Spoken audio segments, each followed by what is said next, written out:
शनि देव को ग्रहों का राजा कहा जाता है। भगवान भोलेनाथ ने इन्हें न्याय के देवता की उपाधि दी है। शनि देव को बहुत जल्दी क्रोध आता है। इसी क्रोध की वजह से पिता सूर्य से इनकी नाराजगी बनी रहती है। इनके क्रोध से सभी बचने की कोशिश करते हैं, वरना व्यक्ति पर मुसीबतों का पहाड़ टूट जाता है।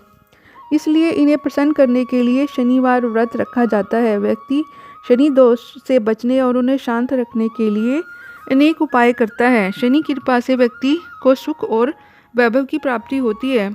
जो लोग शनिवार का व्रत करते हैं उनको पूजा के समय शनिवार व्रत कथा का सुनना चाहिए। तो चलिए शुरू करते हैं शनिदेव व्रत कथा। एक बार सभी 9 ग्रहों सूर्य, चंद्र, मंगल, बुध, बृहस्पति और शुक्र और शनि, राहु और केतु में बहस हो गई कि उनमें कौन सबसे बड़ा है। आपस में लड़ने के बाद सभी देवताराज इंद्र के पास पहुंच गए।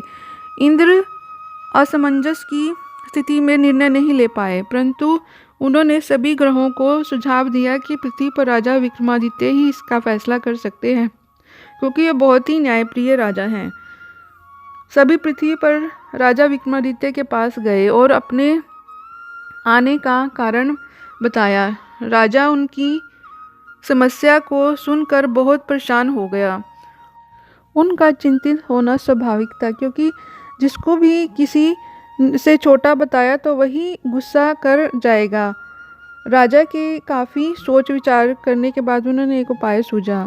उन्होंने स्वर्ण, रजत, कांस्य, पीतल, सीसा, रांगा, जस्ता, अभ्रक और लोहे के 9 सिंहासन का निर्माण करवाया। उन्हें उपयुक्त क्रम में रख दिया गया।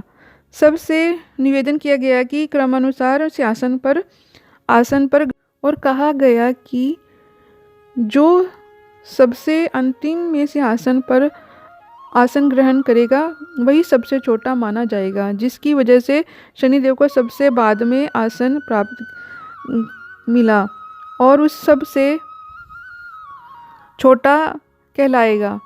क्रोध के आवेश में आकर शनिदेव ने सोचा कि राजा ने यह सब जानबूझकर किया है। बाकी सभी देवता तो वहाँ से खुशी वापस चले गए। कुछ समय बीतने के बाद राजा की साढ़े आई। तब शनिदेव बढ़िया घोड़े को लेकर एक सौदागर बनकर वहाँ पहुँचे। राजा को पता लगते ही कि वह अपने अश्वपाल को अच्छे घोड़े खरीदने की आज्ञा दे दी। उसे कई अच्छे घोड़े खरीदे। उनमें से एक सर्वोत्तम घोड़े राजा को सवारी के लिए दिया। राजा के सवार होते ही वह घोड़ा सरपट वन की ओर भागने लगा।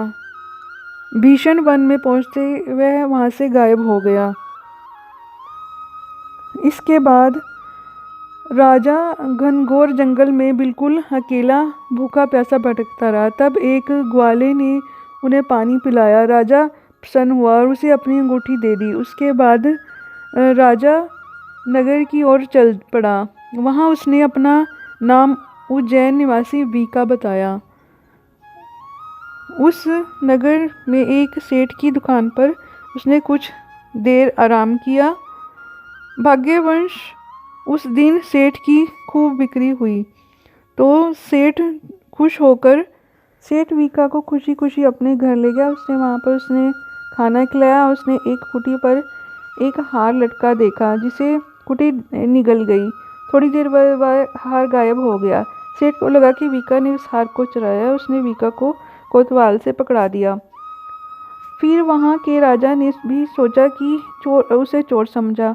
उसके हाथ पर कटवाकर नगर के बाहर फेंकवा दिया। वहाँ से एक तेली गुजर रहा था, जिसे देख दया आ गई। उसने बीका को अपनी गाड़ी में बिठाया। उसके बाद उस राजा की शनि दशा समाप्त हो गई। राजा मल्हार गीत गाने लगा।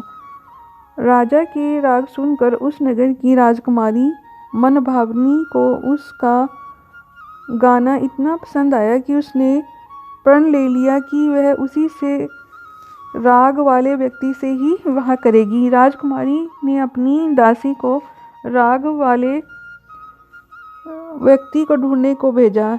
दासीन को पता लगाकर राजकुमारी को बताया कि वह एक चौरसिया है, लेकिन राजकुमारी तब भी उसी सेवा पर अड़ी रही। अगले दिन वह अनशन पर बैठ गई कि वहाँ करेगी तो उसी से करेगी। तो राजा ने अपनी राजकुमारी का विवाह उस अपंग के साथ करवा दिया। तब एक दिन राजा के स्वप्न में शनिदेव ने कहा, राजा देख, मुझे छोटा बताकर तुम्हें कितना दुख झेलना पड़ा है। राजा ने उनसे क्षमा प्रार्थना मांगी, प्रार्थना करते हुए कहा कि हे शनिदेव, ये दिख किसी और को ना देना।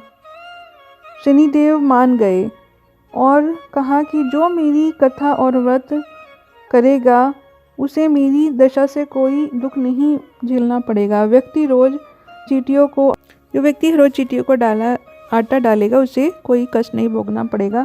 शनिदेव ने कहा कि जो भी व्रत की कथा सुनेगा तो भी।